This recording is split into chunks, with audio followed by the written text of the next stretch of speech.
धरती के नीचे बर्फ की गहराइयों में और समय की धूल में ऐसे रहस्य छिपे हैं जिनके बारे में विज्ञान भी चुप है। कहीं जमी हुई बर्फ से निकलता है विशालकाय जीव, जिसका शरीर हजारों सालों बाद भी वैसा ही है मानो अभी अभी सांस ली हो। कहीं रेगिस्तान की रेतों के नीचे किसी युग का योद्धा मिलता है जिसका कवच अब भी चमक रहा है, लेकिन सभ्यता कब की मिट चुकी है। कहीं धरती फटती है और निकलते हैं सैकड़ों समुद्री जीवों के कंकाल, ऐसे इलाके में जहाँ कभी समुद्र था ही नहीं। और कहीं बर्फ की चट्टानों के नीचे दबा है एक मानव का चेहरा, जो इतिहास के हर अध्याय को झूठा साबित कर देता है। साल 2013 में साइबेरिया के लिकोस की आइलैंड पर कुछ स्थानीय शिकारी हाथी के दांत की तलाश कर रहे थे। खुदाई करते करते अचानक उन्हें भूरे बालों वाला विशाल पैर दिखाई दिया, जो कि बर्फ में जड़ा हुआ था।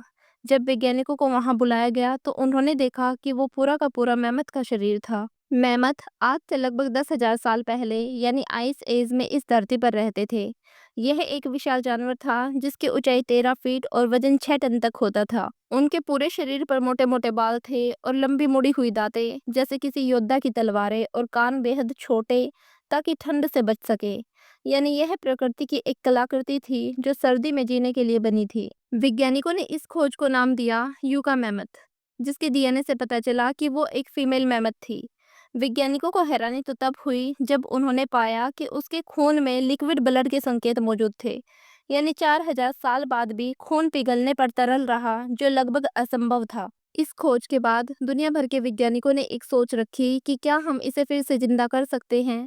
और यहीं से शुरू हुआ दी एक्सटेंशन प्रोजेक्ट, जहां वैज्ञानिकों ने मैमथ के डीएनए को एशियाई हाथी के डीएनए से जोड़ने की कोशिश की, क्योंकि इन दोनों की जीन्स में लगभग 99% समानता है। 2021 में अमेरिका की कोलोसल बायोसाइंसेज नामक कंपनी ने घोषणा की कि वे मैमथ को पुनर्जीवित करने की योजना पर काम कर रहे हैं, और उनका उद्देश्य केवल इतिहास दोहराना नहीं, बल्कि क्लाइमेट चेंज से लड़ना भी है। वे मानते हैं कि अगर मैमथ टुंड्रा इलाकों में फिर लौट आए तो वे बर्फ को स्थिर रखकर धरती के तापमान को ठंडा रखने में मदद कर सकते हैं। यानी मैमथ केवल इतिहास नहीं बल्कि भविष्य भी बचा सकता है। साल था 2022। अंटार्कटिका की रोज आइस सेल्स के पास वैज्ञानिकों की एक टीम बर्फ के नीचे फंसे पुराने जीवाश्मों की खोज में थी।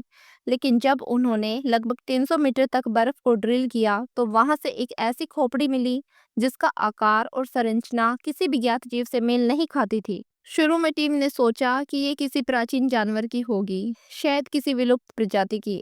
लेकिन जब 3D स्कैन किया गया तो पता चला कि उस खोपड़ी में मानव जैसी आंखों के सॉकेट्स, नाक का ढांचा और जबड़े की बनावट तो थी, लेकिन उस खोपड़ी का पिछला हिस्सा असामान्य रूप से लंबा था, जैसे किसी एलियन या दूसरी नस्ल के जीव का हो। जब इसका डीएनए टेस्ट करवाया गया तो नतीजे हैरान कर देने वाले थे, क्योंकि उस खोपड़ी का डीएनए पृथ्वी पर पाए जाने वाले किसी भी ज्ञात जीव से मेल नहीं खाता था।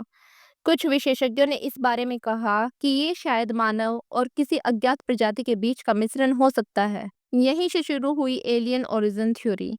कई यूएफओ रिसर्चर्स का दावा है कि अंटार्कटिका कभी प्राचीन एलियन बेस रहा है, जहां हजारों साल पहले प्रग्रही जीवों ने अपना ठिकाना बनाया था। साल 1969 में त्रिशूल गांव में, जो कि रूस का एक छोटा सा इलाका है, कुछ मजदूर वहां कोयले की खान में काम कर रहे थे। काम के दौरान उनमें से एक को एक अजीब सा ताबूत दिखाई दिया, जो कि पत्थर से पूरी तरह से सील था। शुरू में उन्हें लगा कि ये कोई पुराना कब्र है, पर जब इस ताबूत को बाहर निकाला गया तो सबकी आंखें फटी की फटी रह गई। इस ताबूत के अंदर एक सुंदर युवती थी जिसका शरीर अखंडित था, जैसे वो अभी अभी जिंदा हो। उसने एक सफेद पारदर्शी ड्रेस पहनी हुई थी और उसका चेहरा बिल्कुल शांत था। इस ताबूत के अंदर एक लाल रंग का एक अजीब सा पारदर्शी तरल पदार्थ था, जिसने उसके शरीर को ताजा और जीवित जैसा बनाए रखा था।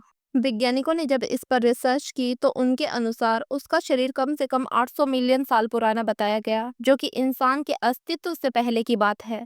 जैसे ही इस खोज की खबर फैली, सोवियत सेना वहां पहुंच गई। उन्होंने इस जगह को चारों तरफ से घेर लिया, मजदूरों से भी बयान लिखवाए गए और सारा एरिया सील कर दिया गया।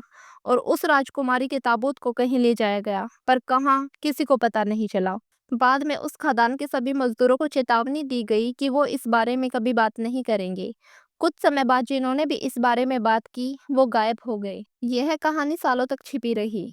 फिर 2022 में इंटरनेट पर त्रिशूल प्रिंसेस की रिपोर्ट वायरल हुई।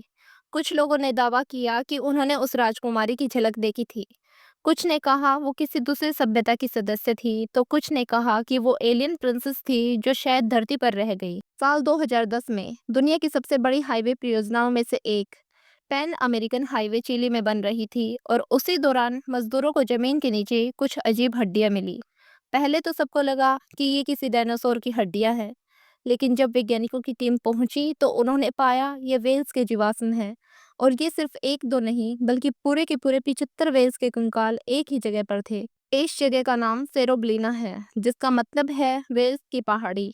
दुनिया में कई जगहों पर वेल्स के जीवाश्म मिले हैं, लेकिन सेरोब्लिना को खास बनाता है इसकी संख्या और हालात। ये ज्यादातर कंकाल पूरे के पूरे सुरक्षित हैं। सोचिए, जहां आज रेगिस्तान है, वहां इतने सारे वेल्स के फॉसिल्स कैसे संभव हो सकते हैं।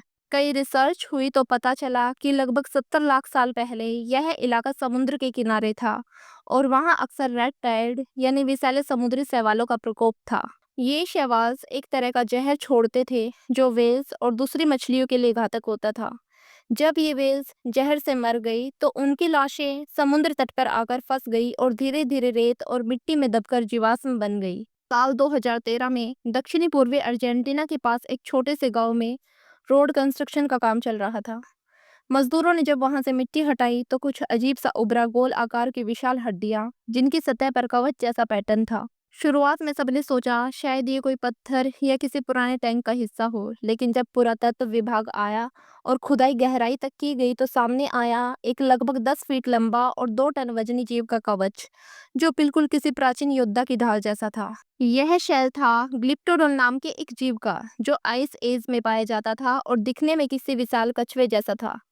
ये जीव आज के आर्माडिलो का पुराना पूर्वज माना जाता है, लेकिन फर्क ये था कि आज के आर्माडिलो मुट्ठी जितना होता है, वहीं ग्लिप्टोडोन एक कार जितना बड़ा था। उसके पूरे शरीर को एक मोटे मजबूत कवच ने ढक रखा था, जो उसे किसी भी शिकारी से बचाता था।